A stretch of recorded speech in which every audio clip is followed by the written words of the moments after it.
Hey guys, welcome to another episode of Bob's Woodshop. I'm here with my buddy Michael Barone, and I'm going to show you how to make a top today. We're going to make a Halloween top since it's almost Halloween now. So I've got my small lathe here today. We're going to be using some of the tools here, which I'll get into in a second, and I'm going to be using a variety of different texturing tools also.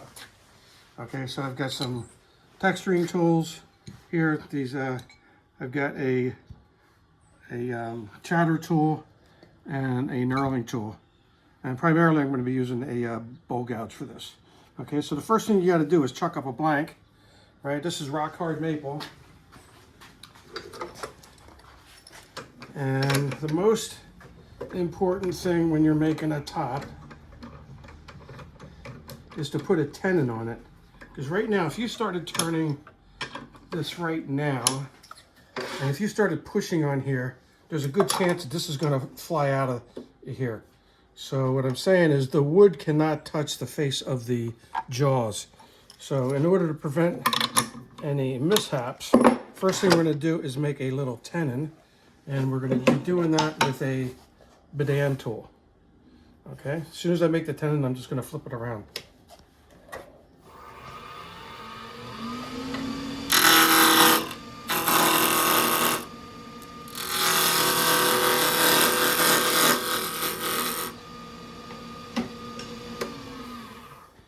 Okay, so the important thing is this length here cannot be greater than the length of the jaws.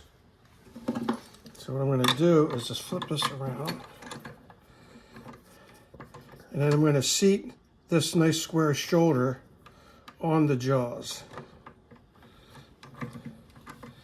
And if you look close, there's a little gap between the bottom of the wood and the face of the jaws. That's extremely critical.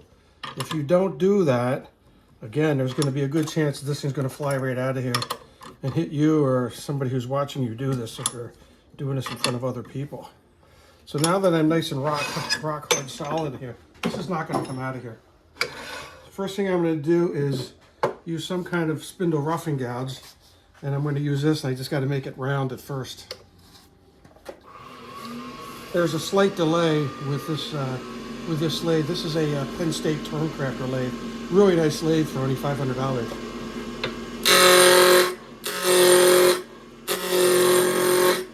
And what I'm doing is, you'll notice I'm moving my body from left to right, and I'm going away from the jaws into the air over here. I don't want to be coming this way, because then there's a good chance that you're going to hit the tool onto the chuck. And we're not trying to create sparks, we're trying to create a nice little top.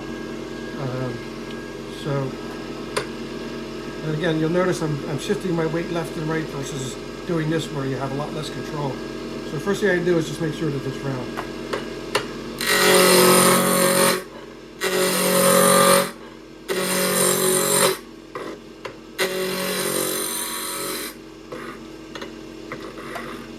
And if I do that, I'm not getting any little bumpity bump sound, so I know I'm round.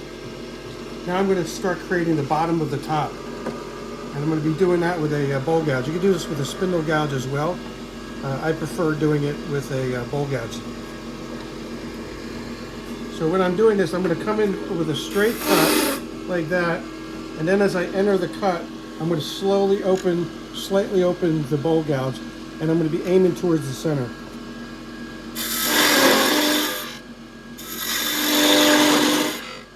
While I'm doing this, I'm also trying to rub the bevel so I get a nice smooth surface right here.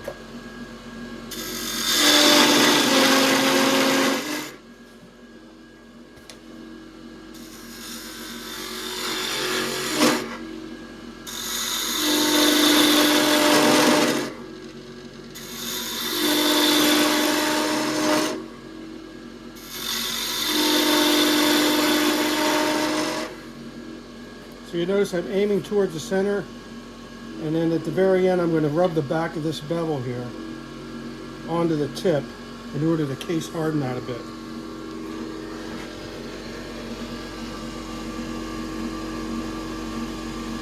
Okay, since it's October and almost Halloween, we're going to make a Halloween top. So I'm going to use some orange and black. And you can use any type of Sharpie. Some work better than others.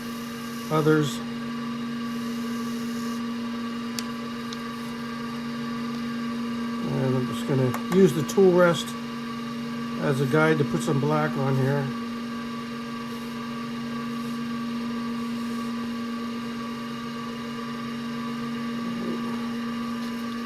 A little bit more right here. It's a little darker. I'm going to try some texturing tools today. You don't have to use a texturing tool. These texturing tools can be expensive. This one's about $100, so it's not necessary, but it does add a little bit of extra features to the top.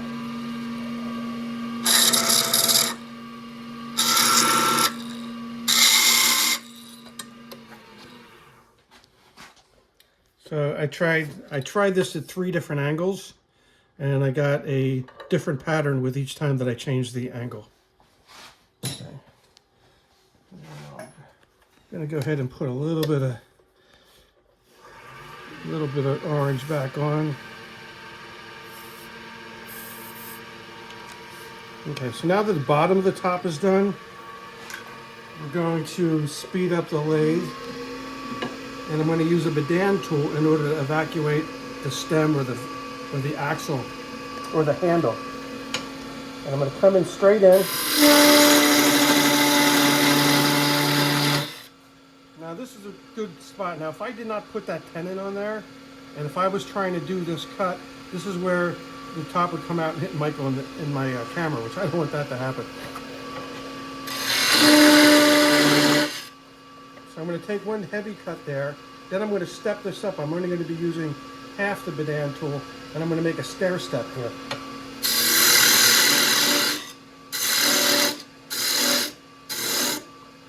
So I want to keep this part a little bit thick, so I still have the stability of the blank. And now I'm going to start now I'm going to start forming the top of the top.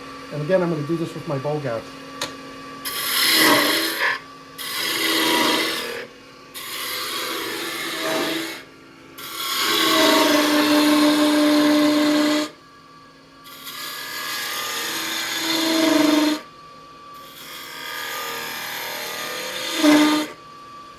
Okay, so what I have here is a very smooth glass smooth finish right there. Okay, so I'm going to form a little bead at the top of the top.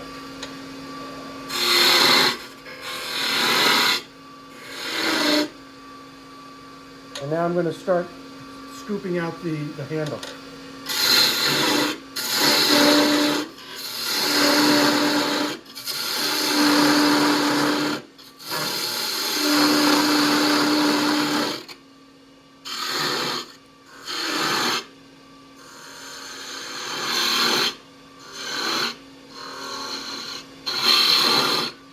When you're cutting beads, you always want to be going downhill, so you want to be going from thick to thin.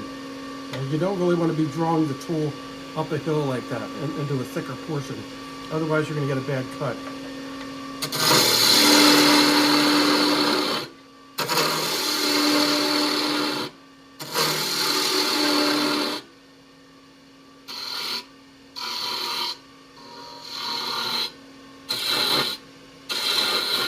Notice I'm doing a lot of body movement here.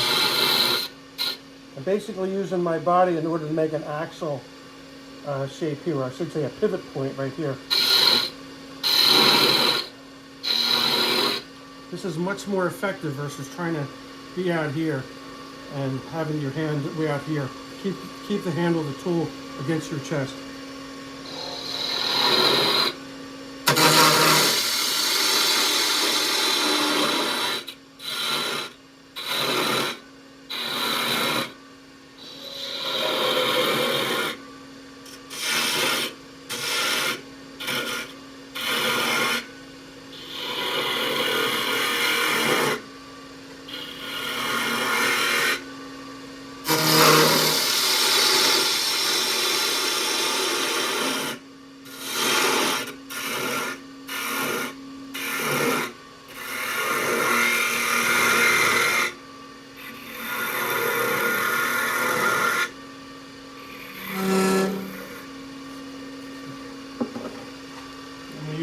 bit of sandpaper now. The handle should be somewhere between 1/8 and 3/8 of an inch thick. The surface is already super smooth.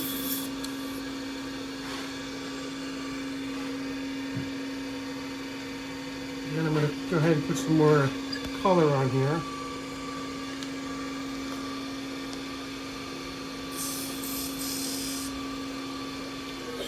You should slow down when you're putting the colors on.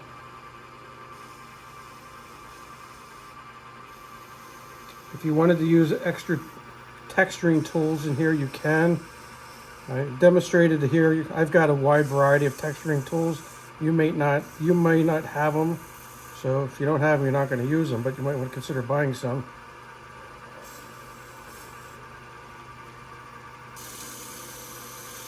Not necessary, but nice to have.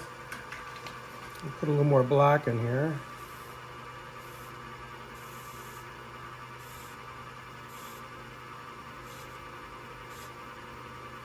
It's good to use the tool rest to hold your hand on there. And yeah, that's looking pretty good. This is a little bit more orangey.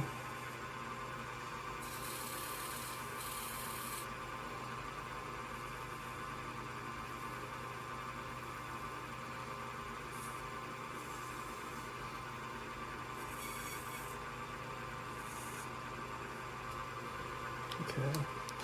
Now, if you really want to make these things shine, get yourself some carnauba wax and just rub it on there briefly. And this produces a very nice top coat finish. It does not run the colors. I think this is much better than shellac or polyurethane or just regular paste wax.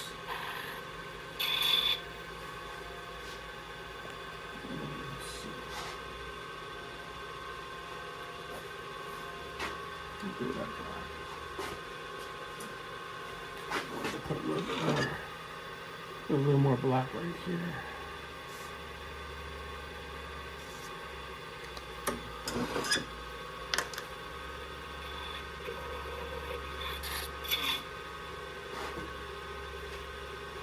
Stop it.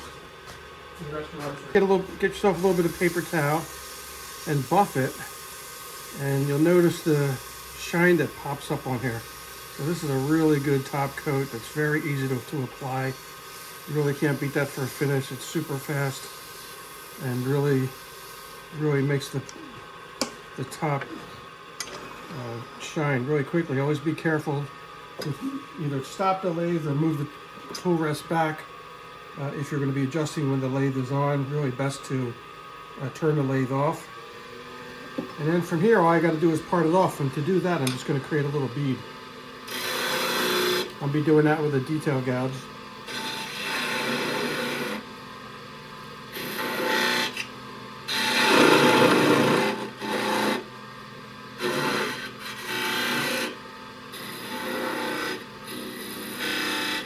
I'll get it real small, then I'm going to choke up on it. And I'm going to go straight in. And that's how I part it off.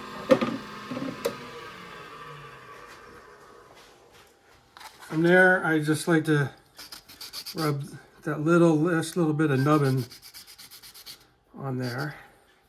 And that's it. Very attractive top. Okay, so let's go see if it works. Here we go. Perfect spinner. And that's all it is in order to make a top. Zoom in on it.